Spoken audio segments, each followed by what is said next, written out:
Katulad nito, estudyante, ang multa 5,000. Kawawa naman. Ang pinagbabawal ARD, magpalit ka ng rim. Pero kung yung rim ng gulong hindi mo palitan, baguhin mo ito, kumapal, lumapad o ano pa man yan, walang paglabag sa batas. Brother, ang daming complaints sa LTO Jensen. Wednesday. Nandyan yung motorsiklo ng mga riders na nahuli ng enforcer ninyo. Nakakaawa, yung isa dyan, estudyante. Nabanggit ko na kanina yung rim, bawal kang magpalit. Kung 17, 17. Pag ginawa mo 16 or 18, may paglabag ka. Pero kung 17 ang rim, yung gulong mo, pinalitan mo, yung goma, wala kang paglabag. Sabi ng department, may ticket na pero hindi pa natubos. Opo, Nasaan? Alin daw ang hindi pwede dyan? ito daw po. Papalitan daw dapat po 80-80. Yung kanyang rim, base sa specs ng ganitong motorsiklo, Suzuki Raider, okay yung size niya. Yes, boss. Ang sinasabi ng humuli, dapat palitan yung goma. Ang sabi ay Papalitan daw po ng 80-80 po. 80-80. Sa mga riders, makinig kayo ha. Nandito tayo para yung mali ay maitama at wag nang maulit pa. Okay? Yung ibang kausap ko kahapon, uunahin ko lang itong estudyante dahil ito ay scholar. Matataas ang grades, baka bumagsak ka, ano brother? Di ganoon naman talaga. Tama naman po yun. Sige, let's go. Dala niya rin yung motor niya ngayon. Asan ang motor mo? Diyan po, sir. Sige. Oh, tinagbayaran. Pag di-share na mo, nagitagtag na mo siya. Yung iba, mamaya ko kausapin ha. Last 9. Yung rim, hindi mo binago, no? Exam po namin. Yung goma ang gusto nilang babaguhin mo. Sabi nilang bawal po. Tama. Oo. Kapareho nung kay brother, nung estudyante. Ang kino-question sa'yo yung goma. Goma po. Kasi, nabanggit ko na kanina yung rim, bawal kang magpalit. Kung 17, 17. Pag ginawa mo 16 or 18, may paglabag ka. Pero kung 17 ang rim, yung gulong mo, pinalitan mo, yung goma, wala kang paglabag, sabi ng department order. Kaya itatanong natin sa hepe ng LTO dito, ano ang basihan nila para pagmultahin ang mga riders dito sa South Cotabato. Okay? So, punta tayo doon kay Chief. Riders lang, sir, or kahit na... Kahit anong sasakyan, Halimbawa, sir, yung ginawang classic na mga ganun, maraming ganyan. kahit anong sasakyan, may kotse ka. Ang specs ng iyong kotse ay 14. Dapat masunod. Pwedeng 14. Pero merong goma na bahagyang manipis, tapos malapad, walang paglabag doon. Ang pinag-uusapan lang yung rim. Okay? Rim lamang, rim. Karanasan nito, sir, kung ang rim hindi namin pinalitan, yung guma, yung parang hindi siya mabigat na 250, huli. Walang problema doon. Ang pinag-uusapan lang, rim. Sabi ng department order. Kaya itatanong natin sa district officer ng LTO, anong basihan para hulihin at pagmultahin ang mga riders. Kinahanglan 300 yun. Oo, okay? Oo. Let's go. Brother, saan? Good morning. Sir, picture muna, sir. Brother. Follower ako, sir. Follower. Thank you, sir. Yung ibang may problema, unahin ko lang itong sa kapatid natin, ha? Unahin lang natin to. Good morning, brother. Muslim brother? Yes. Sir, pasok po kayo. Hintayin ko lang. Ma'am, good morning. Ma'am, by the way, public service, naka-video tayo kasi wala tayong pag-uusapang personal. College student ka, no? Opo. Nahuli, ma'am, itong rider. Kailan po yan, sir? May petsa dito, September 10, 2025. Sino po ba itong enforcer mo na ito? Pwede natin ma-check sa law enforcement, sir? Ma'am, pakisabi, isama natin yung iyon chief. Ma'am, with all due respect, I suggest yung chief ng law enforcement mo, puntahan natin yung motor para mas madali mag-explain. Yes, sir. Opo. Ito yung chief Brother. sa law enforcement. Ikaw ang chief ng law enforcement? Naalarma kami, brother. Ang daming complaints sa LTO Jensen. Wednesday. Nandyan yung motorsiklo ng mga riders na nahuli ng enforcer ninyo. Nakakaawa, yung isa dyan, estudyante. Yan, sino enforcer? Idol Jill TV. Tapos di ko niya Kalayo pa. nag-react siya dito. Megabon? Megabon. Chief, punta natin yung motor para actual ko ma-explain. Dalahin natin to. Tama-tama. Good morning, kuya. Huwag mo binubula, agang-aga, kuya. Mas gwapo ka, alam ko. Nung bata ka pa, may bubulong ako sa'yo. Babaero. Tawas. Oh, grabe ka naman. Hello, sir. Good morning. Kuya, good morning. Saludo tumbo, sir. Ay, okay. Salamat po. Ingat, kuya. Taga rito ka. Opo, sir. Tugtugin na po, pero from Marawi City po, sir. Kapatid na Muslim ka? Yes, sir. Paranaw. Alam mo, brother, ang gusto lang naman natin, tamang Yes po, kuya. apprehension. Eh. Opo, sir. Dapat lang, sir. Palagi kitang napapanood sa sir. Brother, ikaw ang inspector? Yes, sir. Good morning. Nandito ako, hindi para makipag-away sa LTO. Yung mali na panghuhuli ng tao natin, gusto nating i-correct kasi kawawa ang biktima. Tama, sir. Tama. Ito, estudyante. Minamadali ko lang dahil may exam pa siya. Paano ang pagkahuli sa'yo? Maliit daw po yung gulong ko sa unahan. Ano daw ang mali dyan? Dapat daw po palitan pa daw ng mas malaki nito, yung 8080 daw po kasi hindi daw pasok sa standard. Merong department order.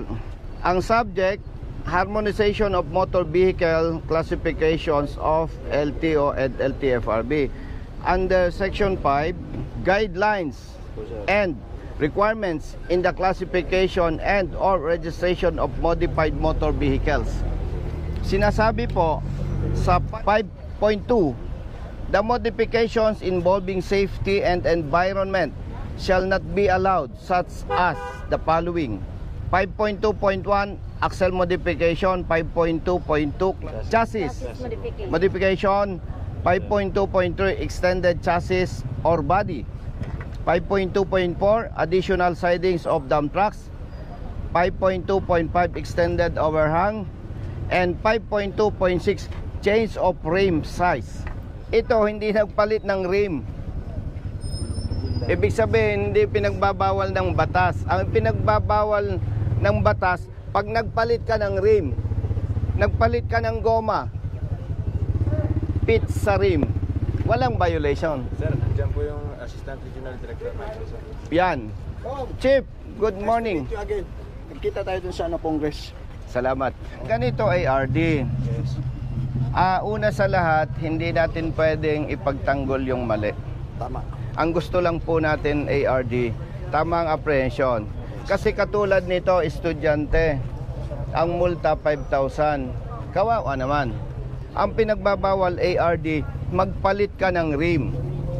Pero kung yung rim ng gulong hindi mo palitan, baguhin mo ito, kumapal, lumapad o ano pa man yan, walang paglabag sa batas.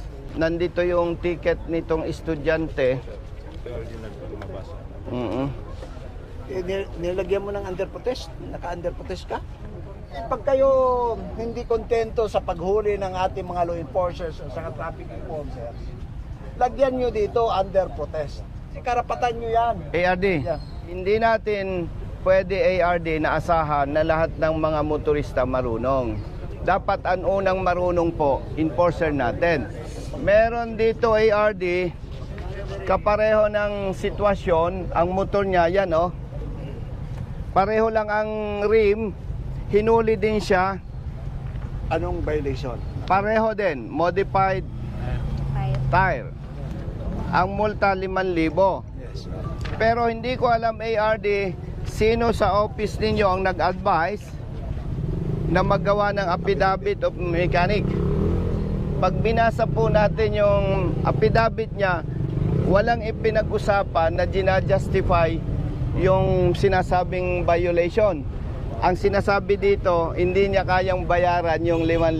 Tama, sir. Ibig sabihin, kung punto por punto, hindi ito valid ang justification. Tama po, sir. Tama po? Yes, sir.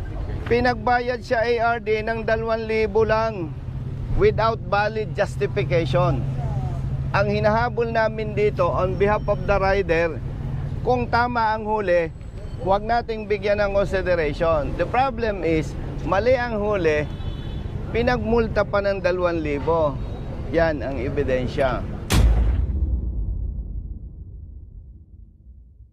Sabi niyo magsalita, sir? Yes.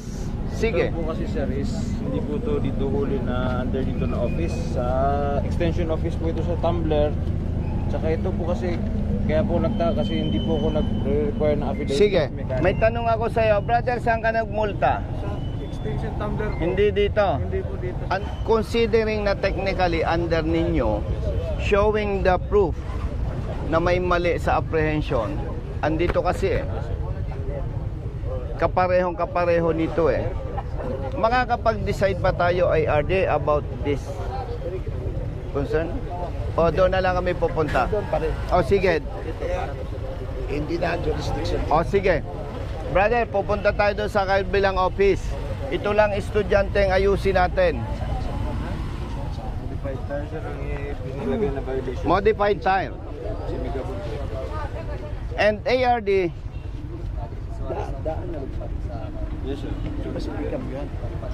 Napalitan na siguro, sir, pero ang stand kasi ni sir is dapat ang violation is if ang rim ang pinalitan. yes. Kasi kambihan na mo, wala pa. Ang tire po? Oo. Opo, kasi mahigit 1 taon na sa akin yung motor, sir. Hindi, pagkaandakop pa. Hindi po. Kano sa mga handakop pa? Itong 10. Pizza Jess. Nga, murag daan lagi niya. Dili kay bago magud bago kong ilis Baka gusto ninyo Tagalogin. Mga gani nga. Tagalog po, sir. ARD, baka gusto mo Tagalogin. Hindi, I mean po, ganito po yun. Hindi nyo pinalitan. o Hindi pa pinalitan? po. Kasi yung Tama na lagi niya. pagpapalit ko po ng tire ngayon, 3 araw before, dun po ako nahuli. Kaya nga, so, Dahil matagal ako sa PNP, alam ko agad yung nagsisinungaling at hindi. Ngayon, ipagpalagay natin, baka nagsisinungaling siya. yes. Nasa ng iyong enforcer. Nasa regional At yung office enforcer po. ninyo, dapat papanigan natin, provided may maipakita siyang picture. Ganito kasi sa protocol natin, if you will, kumbaga, Pag under protest, protest. you have to make a position paper that you are correct. Citing all your, kumbaga, yung ebidensya mo na ikaw'y tama. The burden of proof lies on you. No, Pakita ka no, na excuse ano. me, ARD. Yeah. Kasi ang nag-aakusa dyan, enforcer mo. Hindi. Ngayon, nandito na tapos na yung ano. Ito, tama. Tama ito. Ngayon, Yun nga po. Pwede, Mas pwede. balik ka dito, yung ating officer, yung naghuli sa iyo, si Megabon, nandoon. Baka may picture rin siya. Na Tama po, ipinalitan tama po. mo yung gulong mo. Pahingin 5,000. Ang flight ko ngayon, afternoon. Hindi, wag Hindi, mo hindi, muna. hindi, no, Wag no, mo no. muna, Kong. Hindi, bibigyan ko siya ng pangmulta. Hindi, wag na. Ibigay mo lang sa kanya, babayaran mo na, ibigay Siya mo na na para pang magmulta. tuition. Ako nang bahala sa multa. Bigyan mo na lang siya na, pang O, tuition. waka mo. By the way, naintindihan ko si Ako ARD. nang bahala. Ha? Kung lalabas na siya ay magiinig lang sa akin, bias naman. Yes. Oo. Ito lang pakiusap ko, ARD. Once na walang may pakitang picture ang enforcer mo, showing na ang rim ay napalitan. Hindi ang With, yung hindi. May violation siya kung nagpalit ng rim, ARD. Tama. Kaya yun lang ang dapat may pakita ng enforcer mo. Yeah. There are interpretation under 4136. Ito nga, ang gulong kasi, kung as perceived, kasali ng rim. Babasahin ko na lang kay IRD. Yeah. Ano to, department order. Sabi sa section 5, the modifications involving safety and environment shall not be allowed, such as the following. Yan. Axle, chassis, extended overhand, Change of rim. size, modification man ba? Rim size lang ang tinukoy, ARD. Kasi po, pwedeng kung akin ito, pwedeng palitan ko ito kung anong gusto ko. Medyo malapad, medyo mataas. Kasi ang pinagbabawal lang, ito, hindi ko pwedeng palitan. Box indicated. So magkaiba na. Tire at saka rim. Di ba? Kita mo? Nakalagay modified tire. Modified tire lang po tinita sa akin. Kaya nga, hindi rim. Hindi po. Oh, so meaning kung babasahin natin itong MO order at saka versus sa itong nilagay, magkaiba. Opo. So that will be settled kasi on our part, siyempre, it is considered upon the legal orders. Yun ang sinusunod natin mga law enforcers. Pag merong kakulangan, so pwede natin masitil yan. After which, there should be an adjudication. There should be a notice and hearing. Ha? Ganon. So, ugma, bakante ka? After class ko po. Ugma. Alauna. Okay, I will also inform si Migabon for that. Pero anyway, sagdi lang, ayaw mo kabalaka, the good, the kind Congressman Busita, anyway, nagbigay na ng ganon. Ako na bahala dito sa Parmasitel. Okay, may huling request ako sa iyo, ARD. Yes. Once na na-resolve ito Yeah. at nakita po ninyo na may mali, ulitin ko, kung nakita po ninyo may mali sa part ng enforcement personnel, ang request ko lang po, kasuhan natin ang... Para sa akin po, walang mali para sa akin. Because they are equipped with our law enforcers, pag nandoon na sa ground, they are considered acting in good faith and with legal orders. Baliktarin natin kung siya ngayon ang nagkamali. Mananagot siya. Oo. Nga na. Di ba magmulta siya? Yes. Ay kung mali ang enforcer natin, halimbawa lang, I am not saying na mali nga siya kasi may proseso. Yes. Kung mali ang enforcer natin, sorry na lang siya. Pero Ganun po ba? Ito na lang kung, okay, there is that RAAB, Regional Arbitration Adjudication Board, of which I am the chair. You file a complaint. Okay, ganito Pwede na po. lang. ARD, sa harapan mo, Yes. kinaklaro ko, pag mali si motorista, multa. Pag mali si enforcer, hindi pwedeng sorry. Kung maimbestigahan ninyo at mali ang huli sa Ganito na sa lang, I will rider, help you By this time, nagkausap na tayo. Kung sigurado kang tama ka, file a complaint. Pwede Kasi po. Pagkatapos niyan, we will convene the board, the Administrative Arbitration Board. By that, kung tingnan natin doon, kung tama ka o mali, Pwede po. para doon, kami kasi, recommendatory lang ako, being the chair. Meron tayong director at meron tayong ASEC. sabi ko, after investigation, kung lumabas na may violation siya, multa siya. Yes. Kung lumabas, base sa legal documents at ebidensya na enforcer, kung lumabas na mali ang enforcer mo, ang tanong ko, ang request ko pala, sorry, bigyan ng administrative sanction yes. after Ganun talaga. investigation. Oo. And tayo naman, walang personal issue. Yes. Ang issue lang dito, public interest.